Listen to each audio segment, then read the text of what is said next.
साथियों, केंद्र और असम की सरकार बोडो टेरिटोरियल रीजन में बोडो समुदाय की जरूरतों और उसकी आकांक्षाओं को प्राथमिकता दे रही है। बोडोलैंड के विकास के लिए केंद्र सरकार ने 1500 करोड़ रुपए का विशेष पैकेज दिया है। असम सरकार ने भी स्पेशल डेवलपमेंट पैकेज दिया है। बोडोलैंड में शिक्षा, स्वास्थ्य और संस्कृति से जुड़े इंफ्रास्ट्रक्चर को विकसित करने के लिए 700 करोड़ रुपए से ज्यादा खर्च किए गए हैं। हमने हिंसा छोड़ मुख्य धारा में लौटे लोगों के प्रति पूरी संवेदनशीलता से निर्णय लिए हैं। National democratic front of Bodoland के 4000 से ज्यादा पूर्व कैडर्स का पुनर्वास किया गया है। कितने ही युवाओं को असम पुलिस में नौकरी दी गई है। बोडो संघर्ष से प्रभावित प्रत्येक परिवार को असम सरकार ने 5 लाख रुपए की मदद भी पहुंचाई है। आपको जानकर खुशी होगी कि बोडोलैंड के विकास के लिए असम सरकार हर साल 800 करोड़ रुपए से ज्यादा खर्च कर रही है। साथियों, किसी भी क्षेत्र के विकास के लिए जरूरी है कि वहां के युवाओं को, वहां की महिलाओं का स्किल डेवलपमेंट भी हो और उन्हें अपना काम करने के भी पूरे मौके मिले। जब हिंसा रुकी तो बोडोलैंड में विकास का वटवृक्ष लगाना बहुत जरूरी था और यही भावना सीड मिशन का आधार बनी। सीड मिशन यानी स्किलिंग, एंटरप्रेन्योरशिप और एम्प्लॉयमेंट डेवलपमेंट के माध्यम से नौजवानों का कल्याण। इसका बहुत बड़ा फायदा बोडो युवाओं को हो रहा है। साथियों, मुझे खुशी है कि कुछ साल पहले जो युवा बंदूक थामे हुए थे, अब वो स्पोर्ट्स के क्षेत्र में आगे बढ़ रहे हैं। कोकराझार में डुरन कप के 2 एडिशन होना, बांग्लादेश, नेपाल और भूटान की टीमों का आना अपने आप में ऐतिहासिक है।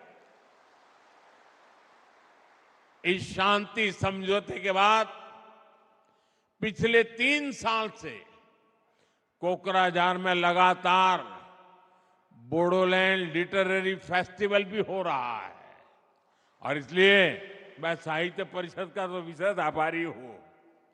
ये बोडो साहित्य की बहुत बड़ी सेवा का काम हुआ है।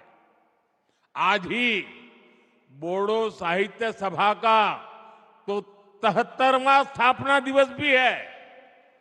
ये बोडो लिटरेचर और बोडो भाषा के उत्सव का दिन भी है।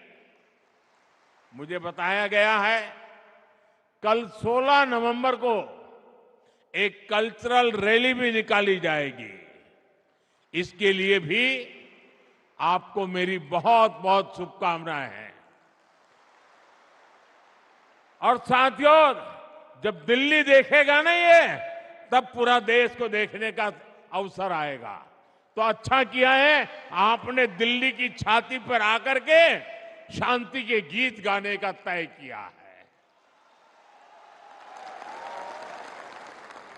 साथियों, अभी मैं यहां एग्जीबिशन में भी गया था। इस एग्जीबिशन में हमें समृद्ध बोडो आर्ट एवं क्राफ्ट, इसके दर्शन होते हैं।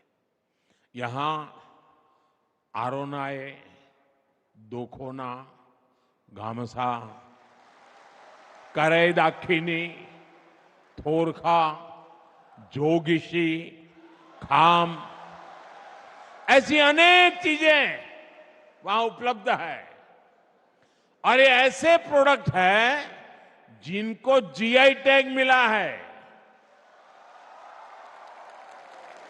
यानी दुनिया में ये प्रोडक्ट कहीं भी जाए, इनकी पहचान बोडोलैंड से, बोडो संस्कृति से ही जुड़ी रहेगी। और सेरीकल्चर तो हमेशा से बोडो संस्कृति का अहम हिस्सा रहा है। इसलिए हमारी सरकार बोडोलैंड सेरीकल्चर मिशन चला रही है। हर बोडो परिवार में बुनाई की भी परंपरा रही है। बोडोलैंड हैंडलूम मिशन के माध्यम से भी बोडो समुदाय की सांस्कृतिक विरासत को बढ़ावा देने का प्रयास किया गया है। साथियों, असम भारत के टूरिज्म सेक्टर की भी बहुत बड़ी ताकत है और हमारा बोडोलैंड जैसे असम भारत के टूरिज्म की ताकत है, वैसे असम के टूरिज्म की ताकत कोई है तो वो बोडोलैंड है। एक समय था जब Manas national park, Raimona national park और सीखना जलाओ नेशनल पार्क, इनके घने जंगल अन्य गतिविधियों का ठिकाना बन गए थे। मुझे खुशी है कि जो फॉरेस्ट कभी हाइड आउट हुआ करते थे, वो अब युवाओं की हाई एम्बिशन को पूरा करने का भी माध्यम बन रहे हैं। बोडोलैंड में बढ़ने वाला टूरिज्म यहां के युवाओं के लिए रोजगार के भी अनेकों नए मौके बनाने वाला है।